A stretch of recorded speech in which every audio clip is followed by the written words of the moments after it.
हम लोग को शाम को 6:30 बजे खबर आया कि एक अनफॉर्चुनेट इंसिडेंट यहाँ पे सुसाइड का हुआ था। अकॉर्डिंगली हमारे मजिस्ट्रेट्स और पुलिस यहाँ पे आए, बाद में एसपी साहब और हम भी आए, तो देखा गया कि जो बच्चे थे उनका बिहेवियर थोड़ा अनरूली था।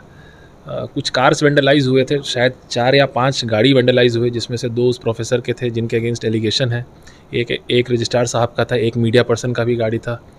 और उसके अलावा जो एक बहुत ही अनफॉर्चुनेट इंसिडेंट जो हम लोग को देखने को मिला, जो यहाँ पे डीन ए हैं मिस्टर बीके रॉय, उनके घर को पूरे तरीके से तहस नहस कर दिया गया। हम लोग खुद अंदर जाकर देखे और फिर हम लोग 2-3 घंटे बच्चों से निगोशिएट करने का कोशिश किए। हम लोग भी कॉलेज में रह चुके हैं, उनको समझाए कि जो अगर कुछ हुआ है तो एक कमेटी बनाना चाहिए एनआईटी को, जो शायद बना भी दिया गया है, और 10 दिन या 15 दिन में फाइंडिंग्स आएंगी कि ऐसा क्या हुआ, कि कहाँ पे हमारा सिस्टम फेल हुआ कि इसको सुसाइड करना पड़ा।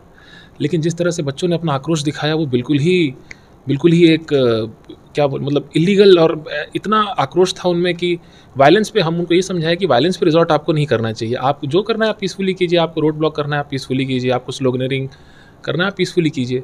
लेकिन जिस तरह से घर को तोड़ा गया है जो प्रोफेसर बीके रॉय के, it is very unfortunate and shameful. See we are trying to take the demands from them, what are their actual demands, but some of their demands are very, it will be impossible for us to fulfill those demands. So we were very frank to them that these things cannot happen. So we were in the midst of discussion, but then suddenly they started hurling water bottles at us, and one of the water bottles unfortunately directly hit our SP at his nose, and directly it was, and that, because prior to that also when we were negotiating with them outside the house of Professor BK Roy, there also they pushed us, literally pushed us. But then again we controlled, we thought that okay, they are aggressive, they are angry. We asked them, please do not use force, we are here for you, we will be here till the entire night. But unfortunately when the second time they used force and threw bottles at us, then we had to disperse them. Sir अभी BK Roy को rescue किया गया क्या?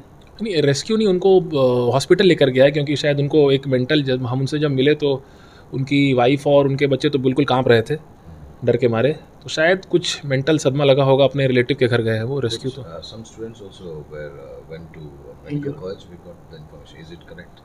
ये मेरे को पता करना पड़ेगा। सर अभी लास्ट डिसीजन क्या लिया गया है? जो मीटिंग करके हम लोग यही डिसीजन लिए, अगर कल तक सिचुएशन नहीं सुधरा तो हम लोग को कुछ एक स्टेप उठाना पड़ेगा। कुछ दिनों के लिए बंद की जाएगी अगर कल तक सिचुएशन नहीं सुधरा तो ज़रूर। सर ये एनआईटी में बहुत सारे रिसेंट टाइम में हम लोगों ने वायलेंस, इनसाइड वायलेंस सुना। आज जो हुआ है वो बहुत बुरा हुआ है, लेकिन उससे पहले भी सुना, और आपने शायद पेपर में न्यूज़ में सुना होगा जी। आपने कुछ स्टेप लिया था कि, और क्या जानने का कोशिश किया था कि ऐसा क्यों हो रहा है, एक इंस्टीट्यूट के अंदर में कितना वायलेंस? नहीं, हम लोग जब भी ऐसा सिचुएशन आता है तो हम लोग डायरेक्टली अथॉरिटीज़ से बात करते हैं, और अथॉरिटीज़ हम लोग को बताते हैं कि हाँ ये एक्शन लिया गया। मारपीट हुआ था, एक लड़का को